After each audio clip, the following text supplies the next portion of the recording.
besoins sont nos priorités. Aïcha bu ko defee mbokk yi tey borom sareetu mbaam laa àndal salaamaaleykum. waaleykum salaam. maa ngi lay. yàlla nangu kii sama soppe la. naka yi tey sant yàlla bu baax sëriñ bi.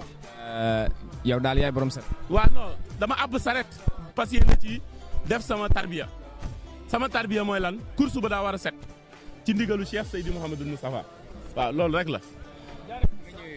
waaw fekk nit ñi ñëw tabakala macha allah course bi fees dell ban yëg-yëg. waaw déggoo lim la wax ñun si 7h30 fekk nañu fi astafurlah 6h30 fekk nañu fi. kon yow bokk nga si ñi njëkkee ñëw presque. fii la ñu fanaan. ndax cofeel. non du cofeel fi mu ñu jëlee fi mu ñu jëmee ko gën fi mu ñu fekkoon fi mu ñu indee ko gën yàlla bu mu ñu rëcc. yàlla bu mu ko déggoo lim la wax dafa am fu mu ñu fekkoon mu indi ñu fii te fi mu ñu jëmee moo dàq yàlla nañu bokk ci ngelaw gi ànd ak moom.